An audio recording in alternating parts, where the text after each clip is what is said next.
Tenemos que hablar caso Medusa, caso Coral, ya lo habíamos hablado ampliamente con nuestro invitado Chesner, pero hoy él está abierto a conversar. Sobre todo, vamos a hablar del caso de Medusa desde tu óptica y las opiniones y comentarios que tiene para nosotros los amigos de NJ Productora. Buenas tardes.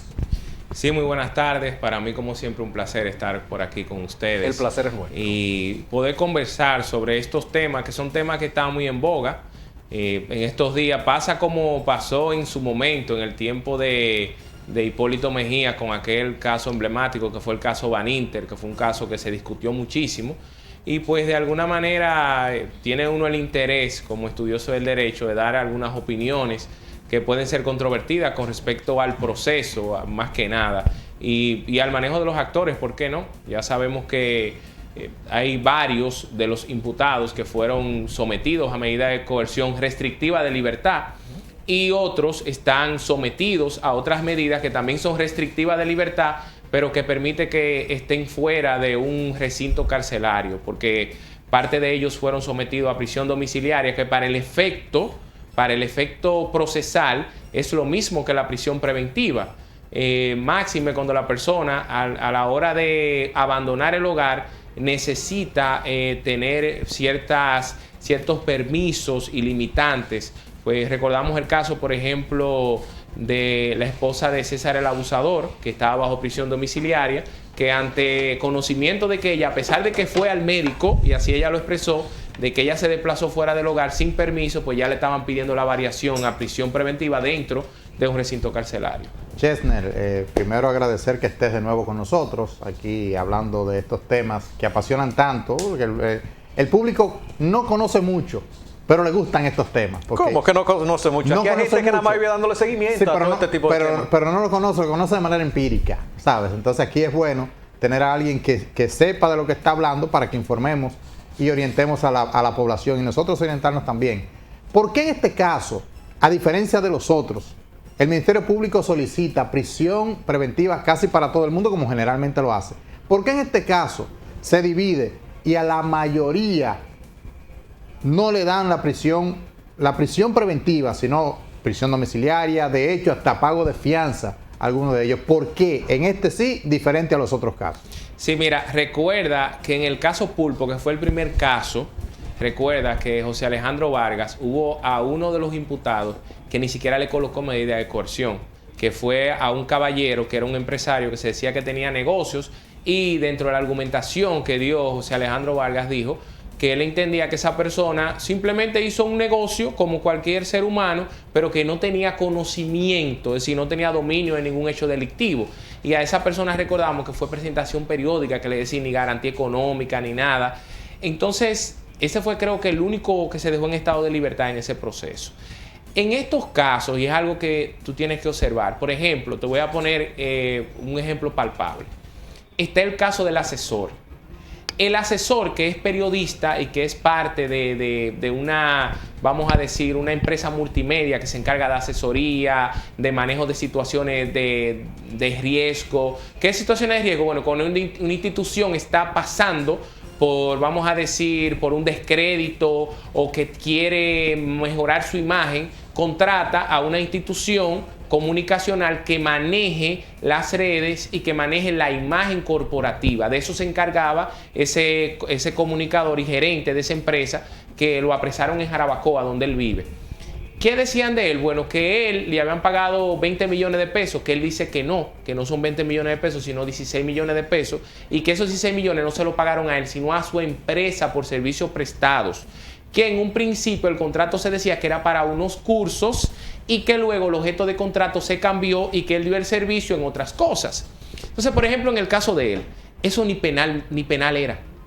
Eso ni siquiera penal era, porque él lo que daba era un servicio a una institución. Entonces él no puede ser parte de un entramado porque no era funcionario de la institución. Un asesor no es funcionario, es un asesor contratado, tiene un contrato, valga la redundancia, y da un servicio. Luego que termine ese servicio, pues termina el vínculo con la institución. Entonces, por ejemplo, en el caso de él, yo atiendo que hasta la garantía económica fue excesiva. En el caso de las damas, que fueron las más favorecidas, habían varias damas, estaba la ingeniera civil. ella, se dice, se hablaba del desvío de unos objetos de construcción hacia una casa que ella tenía en Monte Plata y que ella formaba parte de una trama para sobrevaluar la Nueva Victoria. Hay un tema con eso. Para que se hable de soborno debe haber un sobornado y una persona que soborna. Entonces, ahí hay un, vamos a decir, un esquema. Si tú no colocas dentro de la medida de coerción a las compañías supuestas que hicieron sobrevaluaciones, porque quienes sobrevalúan son la compañía. Tú como funcionario quieres que pague el cheque, pero quien hace las ubicaciones, quien es el ingeniero. Claro. Entonces las ubicaciones son las compañías que la tienen que sobrevaluar. Entonces tú no metiste la compañía. Tú venir a conversar y a decir que hubo sobrevaluaciones cuando la misma Procuraduría, y ellos los presentan en la medida de coerción, muestran de que esta administración volvió a validar los contratos de la Nueva Victoria. Entonces, unos contratos que tú dices que son defectuosos, pero tu administración volvió a validarlo. Entonces, como que también es un tema. Yo creo que la magistrada Kenya Romero, a pesar de que en otras decisiones, sí, con respecto a los otros imputados, yo entendía también que debió ser un poco más benevolente, simplemente hizo un uso de la excepcionalidad de la medida de coerción, porque ¿qué es lo que se busca en esta etapa? Y es bueno que la gente lo sepa, es que se sujeten los imputados al proceso, cuidar las pruebas y que si, bueno, en este caso la víctima es el Estado, que si hay una víctima, que la víctima se le tutele su derecho, que no pudiera ser transgredida su vida, que no se pudiera intimidar testigos. Entonces, en este caso, yo creo que ella fue benevolente con respecto a los demás imputados porque presentaron garantías de que podían presentarse. Y eso es lo que se busca en un proceso. Porque nosotros no podemos perder el objeto, señoras y señores, de que tener una persona presa, privada de libertad, le genera gastos al Estado. Y ese dinero no viene en un barco del extranjero, sale de los contribuyentes. Porque hay que darle las 3 comidas, hay que darle alojamiento. Y en el caso de estos detenidos, fíjense que hace una semana o días se generó una situación dentro de Najayo. Y eso que generó una convulsión, porque no son cualquier persona que tenemos presa ahí. Es verdad que somos iguales todos, pero estamos hablando de exfuncionarios, personas, en este caso de alto nivel, que si a una de esas personas le pasa algo, puede interpretarse hasta que fueron mandados a matar. Así que hay una seguridad especial para ellos. Claro que sí, no porque ellos sean especiales, ¿no? No, pues son seres humanos iguales que nosotros, sino por la envergadura del proceso. Y como ese proceso conlleva, como pasa igual con los narcotraficantes, porque por ejemplo hay un caso que ustedes saben de un detenido muy conocido que ha sido 2 veces tratado de ser muerto en la cárcel. Entonces esa persona conlleva que tenga cierta seguridad. Sobre ese particular, dice el ex procurador Radamés Jiménez que lo que procedía en ese caso contra Jean Alain era prisión domiciliaria. ¿Por qué él dice eso? ¿Tú estás de acuerdo con esa posición de ese ex procurador sobre el caso de Jean Alain específicamente, de su caso? Y este caso Medusa, que es del que estamos hablando en este momento. Sí, mira, es un tema con respecto a eso, porque yo diría, en el caso de él, 2 veces tuvo una situación donde vimos que hasta se le privó del derecho a él poder salir del país ilegalmente, que lo dijo la procuradora. Sí. Si la procuradora en una carta dijo que se le había privado del derecho a él salir del país, eso ya generaba una ilegalidad.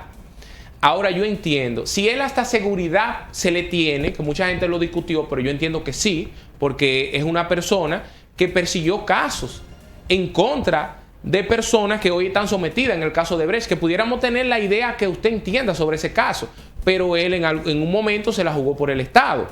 Y su familia debe tener una especie de seguridad mientras pase, ¿no?, la situación. Sí, pero luego hubo un comunicado de las Fuerzas Armadas diciendo que no, que lo que se llamó a esas personas normal, vamos a decir, a conversar con ellos, verificar de que ciertamente estaban bajo la seguridad, de que ellos estaban prestando ese servicio de seguridad, porque ustedes saben que a veces le prestan a ciertas personas seguridad y lo usan para otra cosa. Entonces, en el caso de él, yo entiendo que sí podía colocarse otras medidas y era menos problemático. Porque mira qué es lo que sucede. Cada vez que hay un privado de libertad, aunque en el caso de la prisión domiciliaria, para el plazo de investigación es lo mismo. El plazo es menos, porque es como si fuera privado de libertad, pero en tu casa. Entonces, el Ministerio Público se coloca unas amarras. ¿Por qué? Porque en un caso complejo, el Ministerio Público, si la persona no está privado de libertad, es decir, está bajo otra medida que no es prisión domiciliaria ni prisión preventiva, el Ministerio Público tiene hasta 1 año para investigar. Pero si está privado de libertad, la persona es 8 meses. Entonces, si tú en esos 8 meses no investigas, tú tienes que solicitar prórroga de investigación. Y ya es una discusión que pudiera darse en el caso Pulpo, que la regla es que ante la solicitud de prórroga se imponga la variación de la medida. Porque es que tú como Ministerio Público debes ser un administrador de tu plazo de investigación. Porque fuiste tú mismo que pediste medida privativa de libertad. Sí. Entonces tú eras que quería 8 meses para investigar, porque tú lo sabes que el código dice que si me pide prisión preventiva tú vas a tener en el caso complejo, porque en caso normal son 3 meses, vas a tener hasta 8 meses. Entonces si tú no administraste adecuadamente ese tiempo, pues entonces tú puedes sufrir lo que es el plazo razonable de la prisión preventiva y decirme, no, vamos a variarle la medida de coerción porque tú no administraste adecuadamente el tiempo de investigación. No hay forma de justificar que tal vez el atraso es porque te está llevando tantos casos, porque ahora mismo Odebrecht, el Pulpo, Medusa, entre otros, Coral. Entonces, ¿no pudieran ellos justificar de que han estado demasiado activos en casos que son todos en beneficio del Estado Dominicano? Sí, pero hay un tema con respecto a eso. Si tú ahora vas a un centro asistencial a buscar salud pública no te puede venir a decir a ti que los atrasos que tiene compra y contrataciones por la burocracia no permite que tengan camas para darte asistencia y que tú te vas a morir. Es decir, no ha sido los imputados que se han sometido a los procesos, ha sido el Ministerio Público que ha sometido a los imputados al proceso. Entonces el Ministerio Público debe crearse las condiciones. Vemos que la magistrada Miriam establecía que no contaban con suficientes recursos y ya en el presupuesto complementario se está hablando de más de 1.300 millones de pesos que se le va a colocar al Ministerio Público. Entonces hay un tema ahí que tú como buen administrador, porque ¿qué pasa, Nicolás? Al Estado no se le puede buscar excusa. Usted como Estado debe velar porque se le tutelen los derechos a la gente. Entonces, tú como Estado no me puedes venir a decir a mí, no, porque yo mismo me metí en 4 procesos que yo sabía que no lo podía manejar y por eso yo entiendo que tú me tienes que vulnerar el plazo de investigación. Máxime cuando tu discurso desde la medida de coerción era que ese caso estaba blindado y que ya tú tenías una acusación. Es decir, tú tienes que ser coherente. Por eso en derecho, cuando tú vas a argumentar, tú tienes que ser cuidadoso porque tú te amarras con los argumentos.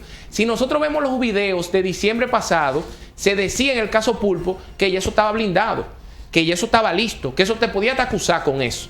Pero entonces, ellos le faltó la idea, Nicolás, de que se necesitan auditorías contables para probar ciertas cosas. Y yo lo decía en una entrega pasada. Y la Cámara de Cuentas, fíjense, miren ahora lo que la Cámara de Cuentas... Tenemos una Cámara de Cuentas nueva, pero yo no la he escuchado, esa Cámara de Cuentas. Si esa Cámara de Cuentas está en un silencio atroz. No se ha hecho sentir hasta este momento. Está en un silencio atroz. Ni ha dicho, encontramos esto, dice, ni han dicho nada. Encontramos esto, no encontramos aquello. Pero mira la auditoría de la policía. ¿Cuántos meses hace que la Comisión de Reforma Policial le solicitó a la Cámara de Cuentas esa auditoría? Hace meses. Y es justo después que el presidente anuncia que van a hacer unas medidas y eso, que ellos entonces anuncian que van a hacer la auditoría. Entonces yo creo que hay una posibilidad en el caso Pulpo de que se discuta la variación. Y vuelvo y te digo, se impone la variación. Es decir, en este caso es un tema de legalidad, se impone. Quien debe justificar la posibilidad de permanencia de esa gente bajo prisión preventiva es el Ministerio Público. Entonces ahí va a haber un tema de que va a haber, como dirían en el campo, se va a voltear la torta. Si ya no son la defensa que van a tener que solicitar o mediante argumentación, decir, magistrado, nosotros entendemos que ellos cumplen para la variación. No es el Ministerio Público que tiene que decirle, magistrado, debe mantenerse la medida, no debe variar, porque que ya el Ministerio Público no le dio el plazo de 8 meses que ellos mismos solicitaron, porque fueron ellos que pidieron medida no privativa. Chesne, ¿qué opinión te merece? Y nos vamos al reciente caso Medusa, cabezado por Jean Alain Rodríguez. La filtración de información por parte del Ministerio Público hacia algún imputado. Tú como abogado y como parte del Ministerio Público que fuiste, ¿qué tan complejo, qué tan difícil, qué tanto se da esta situación en sentido general? ¿Y qué opinión te merece el caso de los plátanos, que es la evidencia de que Jean Alain Rodríguez estaba informado de todo lo que se estaba investigando? Sí, mira, eso es un tema, porque nosotros no podemos dejar de lado, y a mí me gustó algo que decía un abogado, nosotros no podemos dar, como decía el magistrado, que ahora es el magistrado del Tribunal Constitucional, José Alejandro Vargas, que el Ministerio Público tiene un principio de buena fe, ¿no? El Ministerio Público es un actor procesal. El Ministerio, lo único que tiene en fe pública es la secretaria del tribunal, el alguacil y los notarios que tienen fe pública, hasta prueba en contrario, de inscripción en falsedad de esos actos. Entonces, a veces yo creo, Nicolás, que se le quiere agregar algunos aspectos farandulescos a los procesos. Porque, ¿qué pasó? ¿Cuándo se hace esa declaración de los supuestos plátanos? El día que el mismo procurador estaba declarando y diciendo que había habido en un cheque que decía ese cheque aprobado debiendo cumplir el marco de la legalidad o el proceso legal, y que habían colocado en la medida de coerción aprobado, cumplió con la legalidad. Entonces yo creo que lo que querían en ese momento era restarle contundencia a eso, porque había una desviación de información en un cheque que después se ha determinado que se hablaba de 34 millones de pesos, sí, que ese cheque nunca se desembolsó, que ese cheque nunca se pagó. Entonces, si no se pagó el cheque, entonces ¿dónde está la estafa al Estado? Si el cheque no se giró nunca, ¿dónde está? Entonces es un tema también. Pero el cheque estaba sellado, como que lo habían cobrado. No, luego se determinó que no, que el dinero nunca se desembolsó. Y eso se discutió ahí en la medida de coerción, de que ese dinero nunca salió de las arcas de Procuraduría. Entonces, con respecto a la filtración de información, piensa tú, ¿a quién era que más le interesaba saber si eso fue cierto? Pues la misma Procuraduría. Debía la Inspectoría del Ministerio Público investigar a lo interno, porque es que ellos tienen en sus manos, Nicolás, todas las maneras para ellos punchar los teléfonos de quien ellos entiendan. Tienen los equipos ahí. Entonces tienen la manera de ellos fiscalizar a su gente. Y ellos han creado un equipo, Nicolás, un equipo élite. Y se dijo al inicio que se creó un equipo de más de 40 fiscales, un equipo élite. Que cuando tú, Nicolás, me estás diciendo, Nicolás va a hacer un programa nuevo. Vamos a suponer un estilo bueno, como ustedes hacen, en Semana Santa especial. ¿Quiénes tú buscas? Las personas de tu confianza, tu equipo. Entonces, si hay una filtración dentro de tu equipo, ¿qué tú tienes que hacer? Una profilaxis. Entonces, en este caso, yo entiendo que se ha agregado mucho esa parte. Y además, Nicolás lo sabía, todos lo sabíamos, que en un momento u otro, allá en Alain, lo estaban investigando. Y que venía eso tarde o temprano. Es decir, como que también agregar esa parte, como que uno dice, al igual que otras personas que han sido citadas y que se sabe que hay una investigación pendiente y que en cualquier momento a esas personas la van a llamar a un proceso. Dijiste que chequean las llamadas. ¿Aquí se monitorean de manera ilegal las conversaciones de los ciudadanos? Bueno, sí, yo creo que es un tema de mucho tiempo. Es un tema de mucho tiempo. Nos dimos cuenta con muchas situaciones que se han dado de compañías de detectives privados, que este país solo lo saben aquí. Con el caso en esta semana se ha hablado de que aquí es uno de los países donde más se han vendido equipos israelíes. Sí. Pegasus, creo. Sí, claro, lo que es el sistema Pegasus. Aquí salió la República Dominicana como el país donde se ha adquirido esa tecnología. Y no solo lo adquieren el Estado dominicano, también lo adquieren empresas privadas, porque vemos el caso de Haití, cómo están esos mercenarios. ¿Cómo tú crees que esos mercenarios operan? Asimismo, también utilizando lo que es el monitoreo de teléfonos. Eso no es un secreto para nadie. ¿Y tú sabes por qué pasa eso, Nicolás? Porque yo entiendo que el Poder Judicial debe crear los mecanismos para poder controlar un poquito más cuando un ministerio público solicita, por ejemplo, la escucha de un número de teléfono. Porque ¿qué es lo que se determinó, Nicolás? Que se estaba haciendo, por ejemplo, y se decía, yo quería escuchar a Fernando. Decía, bueno, Fernando forma parte de un grupo de narcotraficantes, qué sé yo qué, y metía el teléfono de Nicolás y metía el teléfono de otra persona.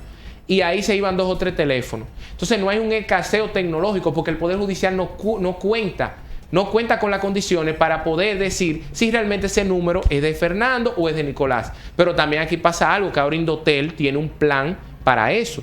Aquí cualquiera vende un chi en la calle, entonces tampoco podemos dejar de lado que existen los teléfonos macro. Entonces yo creo que con respecto a eso se ha mejorado, hay que decir, se ha mejorado, pero es que decir que no en este país pues sería como un chiste, diría yo. En este caso Medusa, vimos a la magistrada Jenny Berenice como muy a la defensiva. Diferente a los otros casos que decía y daba duro en la mesa, estaba jurídicamente blindado. En este la vimos siempre protestando mucho. Mira que la defensa dijo esto, que pidieron esto, que esto no procede.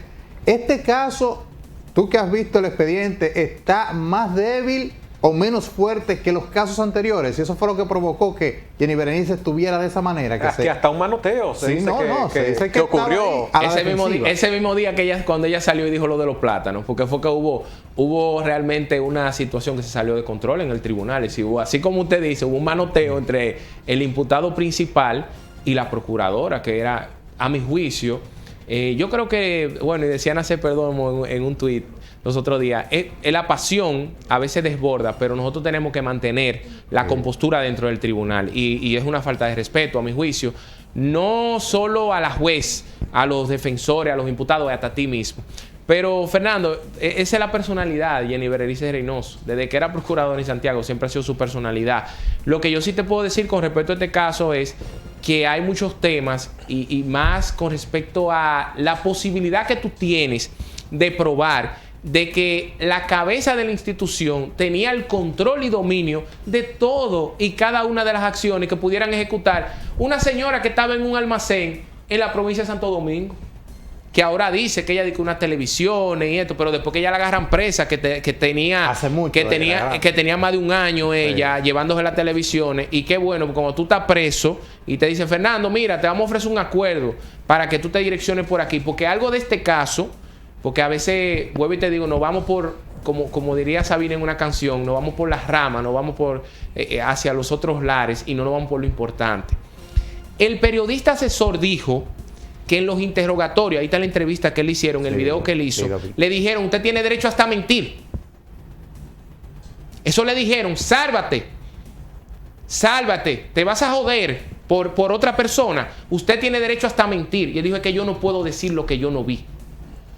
Entonces, eso es peligroso.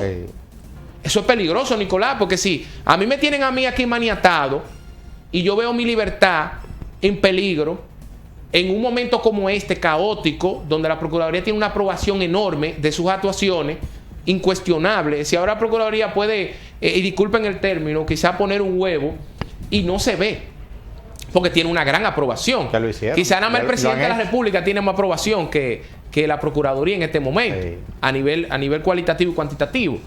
Entonces, eso que él dijo, no se le ha dado tanta vamos a decir, la valía o el interés que eso tiene, pero eso es peligroso. Porque tú no me puedes decir a mí que tú a un posible testigo me le estás ofreciendo un acuerdo y diciéndome que me mienta.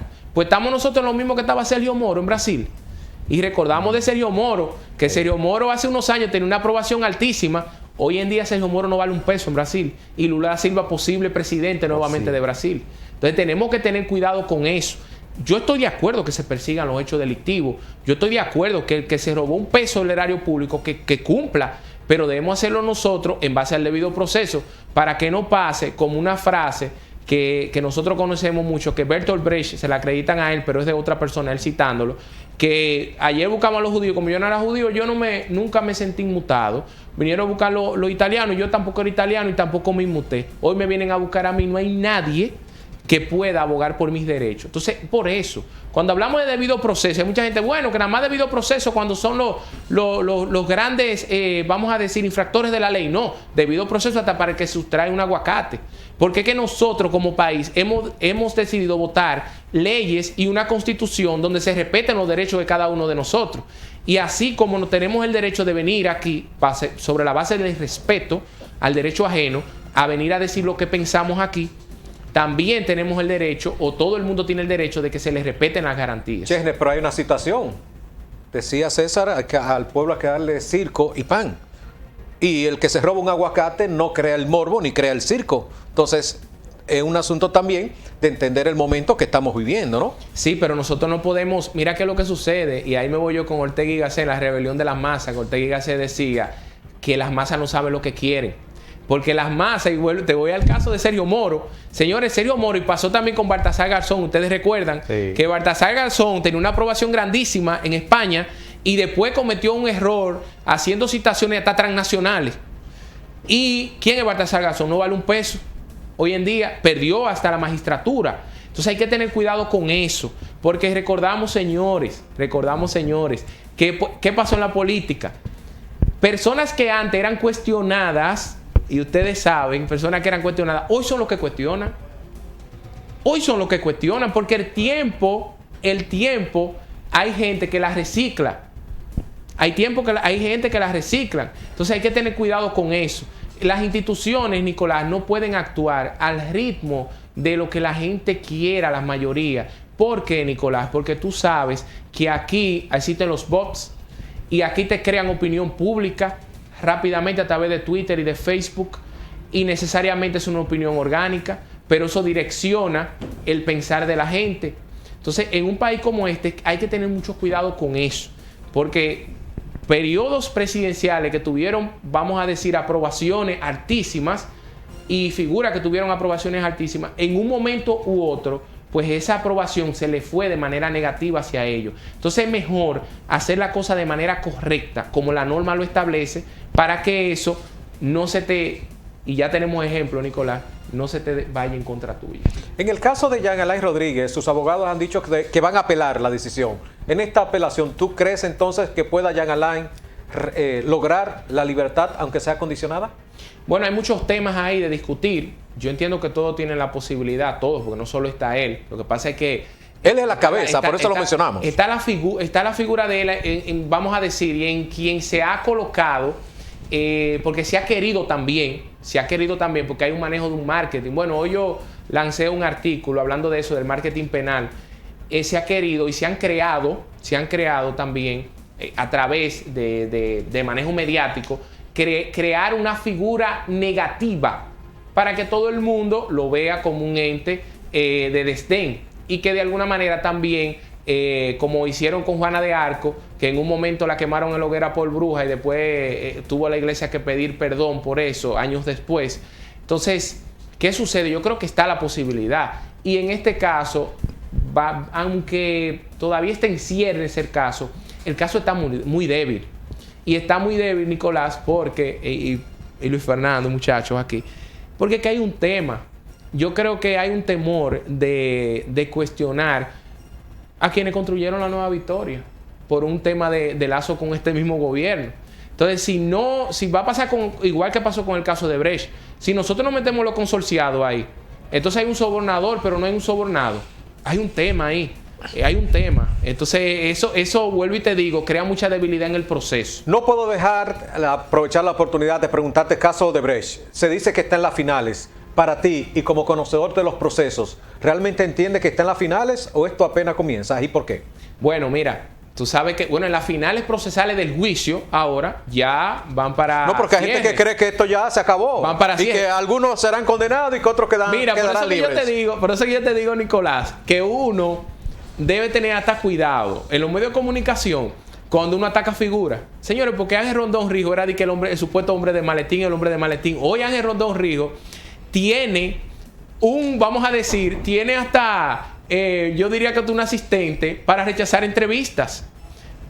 Sí, él cada vez, a él lo llamaron mucha gente para que él diera su idea del caso Medusa, igual como pasó con Víctor Díaz Rúa. Que es un influencer. Claro, ¿no? Y hay que decirlo. Entonces, por eso que te digo que la gente se recicla. En el caso de Brecht, recordamos que hubieron muchos testigos, Nicolás, y muchos testimonios que estaban ahí en papel y que el tribunal los rechazó, y que eran elementos importantes, porque yo veo que el tribunal está más, o no el tribunal, el caso está más enfocado en Ángel Rondón, Víctor Díaz Rúa y Conrado Pitaluga. Así lo veo yo. Los demás son los demás, vamos a llamarlo así. Relleno. Es que con los demás, si ustedes se dan cuenta, hasta sus abogados han estado sentados en la discusión, porque casi a ellos no se les menciona. Y sabemos, señores, en su momento, en ese proceso, que hubieron muchas situaciones, porque es que el mismo proceso, y la misma magistrada Miriam Germán, en su momento, su voto disidente, lo dijo. Y por eso te decía, Nicolás, podemos tener medidas de coerción y obtener, a cualquiera le ponen una medida de coerción, pero a la hora de una acusación, para tú llevarlo ante un juez de instrucción y después llevarlo a un juicio, en juicio no son solo palabras, ni hablar de marketing penal, ni hacer declaraciones. Ahí hay que contrainterrogar testigos, ahí tú tienes que probar. Y yo te voy a decir algo, tú hablar de que, por ejemplo, de que no fue hecha una estructura adecuadamente, no es tú decidir que la pintura se está decacarando. Se supone que tú tienes que hacer un peritaje con un ingeniero especialista ahí, que te diga por qué esas ubicaciones no fueron correctas, por qué él entiende que al momento de ese cemento o ese block, cuando se compró, estaba a un precio del mercado, con pruebas, con análisis ferretero y de todo, y él decir el por qué él entiende que eso costaba menos. Entonces, tú puedes con un expedientico conseguir una medida de coerción en contra de una persona, pero después, y lo mostramos, el caso de Brecht lo ha demostrado, porque quizá mucha gente, Nicolás, no le ha dado seguimiento, porque como tenemos estos casos, que son casos más calientes, pasa como el pan, que cuando tú estás en la panadería ahí mismo, pues tú te vas más por la tortilla que está caliente y el otro que está frío, pues tú lo miras como de lejos. Entonces, como el caso de Brecht ya tiene más de 3 años, ya pues la gente le perdió el interés. Pero vamos a ver en el fallo del tribunal, que yo entiendo que si no lo descargan a todos, ahí van a ser muy pocos que van a ser condenados. Y cuidado. Ayer mismo, y antes de pasar a Luis Fernando, que tiene una inquietud, me preguntaba un amigo, y no se puede comenzar de cero nuevamente el caso de Brecht. No se pudiera vincular realmente, analizar en Brasil quiénes fueron los que recibieron algunos sobornos. Eso queda inquietud, pero también Luis Fernando, para un 2 por 1. Sobre lo mismo. El caso de Brecht, yo soy de los partidarios de los que dice que ya el escrito de apelación está listo. Lo único que hay que ponerle los nombres. ¿Quién va a apelar? ¿Va a apelar el Ministerio Público cuando se sienta afectado ahora o va a apelar los encartados cuando se sientan afectados? Para mí, ya yo creo que está listo. Solamente falta ponerle los nombres. ¿Qué te opinas? Bueno, mira, lo primero con respecto a Nicolás, que decía, Nevis sin idem, Nicolás, nadie puede ser perseguido 2 veces por un mismo hecho. Y pasó con... Pero la persona... Sí, exacto. La persona, los que están imputados Exacto, pero ahí viene un tema. Ese caso, Nicolás, es un descrédito total que tuvo en Brasil. Entonces tú vas a Brasil, donde te estoy hablando lo de Sergio Moro, lo que pasó. Cuando Sergio Moro fue eso lo que dijo, hay testigos que están diciendo ahora, no, Sergio Moro me sentó y me dijo, usted tiene derecho a mentir. Sí. Es lo mismo. Sí. Es lo mismo. Y esos testigos dijeron, no, yo cogí la presión porque me iba a meter preso y este hombre era en un momento, era como si fuera el presidente de ese país, porque era quien decidía sobre ese caso. Entonces yo creo que ya se perdió la oportunidad. Eso de que Odebrecht 2.0, eso es difícil. Máxime, Nicolás, máxime. Cuando ahí hay empresas ungidas. Ungidas no como dijo Cataño Guzmán con Danilo aquella vez, no. Empresas ungidas ahí. Empresas que fueron mencionadas en un momento y de un momento, en plena pandemia, se armó una cena, una noche ahí, para que ese hombre no lo tocara. Entonces, hay un tema. Yo creo que si antes no se tocaron los consorciados, no se va a tocar ahora. Porque siempre se habló de un famoso listado y que el listado fue manipulado y que el listado se cambiaron el orden y que se eligieron entonces los principales. Pero hay un tema con eso. Entonces, ¿por qué ese listado no se toma nuevamente? Pero te voy a dar un tema con respecto a eso, ¿no? Porque no tenemos que hacer ningún listado. Pues nosotros sabemos, no, porque el listado vino de Brasil. Sí, pero se hablaba de eso con respecto a elementos que tenía hasta la embajada norteamericana. Se decía que hasta la embajada norteamericana tenía. Pero recuerda que se hablaba de unos enlaces, pero que las personas, quien realmente debía, que era el administrador de Odebrecht aquí, que debemos decir que de aquí era que se armaba la corrupción de Odebrecht, en otros lados se expandía, no se le dejó ir. Y el mismo Rondón lo decía. Era él que debía decir quién era que recibía los sobornos, con quién era que tenían contacto. Porque mira, por ejemplo, el caso de quien era Tommy Galán, que era quien dirigía la Comisión de Hacienda. Y en la comisión no hay otros senadores ahí, pero nada más estaba Tommy Galán ahí. Entonces él, como presidente de la comisión, era que decidía todo. Pero en el Senado, se supone que en el Senado, para pasar una moción, es por voto. Pero hay otro tema también, señores. En materia de préstamo, el Congreso solo aprueba los préstamos o los rechaza, no lo puede modificar. ¿Y quién es que somete los préstamos? ¿Quién es que lo tiene que someter? El Ejecutivo. El Ejecutivo. Es el presidente de la República. Entonces eso es un tema también. Con respecto a eso que tú decías del recurso de apelación, ese caso se va a discutir en segunda instancia. Pero yo creo que ya en segunda instancia lo que va a venir mucho es a validar la decisión de primera instancia. porque en segunda instancia no es que se hace mucho, es muy difícil ya, lo que es apelación y casación. Si el tribunal ahora colegiado, vamos a decir, absuelve, como yo entiendo que va a absorber mucha gente, la mayoría, ahí lo único que yo veo un poquito, tambaleando un poquito, por algunos temas, en el caso de Rondón, de Víctor Díaz Rúa y de Conrado Pitaluga, que es el notario que certificó un contrato ahí. Pero como quiera, en el caso de ellos hay muchas debilidades. Y recordamos que la duda favorece al reo. La sola duda, porque para condenar tiene que haber certeza probatoria.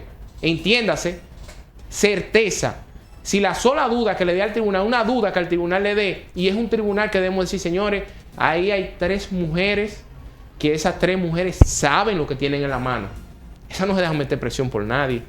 Esas 3 mujeres, ustedes pueden buscar el background de esas mujeres, tienen muchos años en la Judicatura Nacional y han juzgado procesos en los cuales cuando ya tienen que absorber, absuelven, sin miedo. Y cuando tienen que condenar, condenan también. Es decir, que de ahí va a salir una sentencia que sea a la convicción del tribunal, no que el tribunal no se equivoca, pero a la convicción de ella, lo que ella entiende que sea lo justo. Perfecto. Chesnel, muchísimas gracias. Nosotros quisiéramos seguir con otras inquietudes, pero yo creo que te hemos exprimido al máximo con el tiempo, ¿no? Agradecemos siempre la disposición que tienes para NJ Productora, el compartir con los amigos en esta ocasión del programa Acceso Sin Límites, y siempre estamos a tu disposición, sobre todo agradeciéndote, ¿no? De que vengas a darnos luz sobre diferentes temas, y que hemos hablado entonces del tema que está en el tapete, que es la corrupción y Odebrecht, Medusa, Coral y esto. Que yo siempre estoy en disposición. Yo espero que pronto, que veo que Ramón Arturo te tiene un poco abandonado, que pronto se reintegre Ramón Arturo. Ya, le hacemos ese llamado de atención, que pronto se reintegre por acá. Le hemos dado una licencia, pero eso es temporal y condicionada. Chesnel, mil gracias. Gracias a ustedes, un placer. Una producción de NJ Productora. Acceso Sin Límites.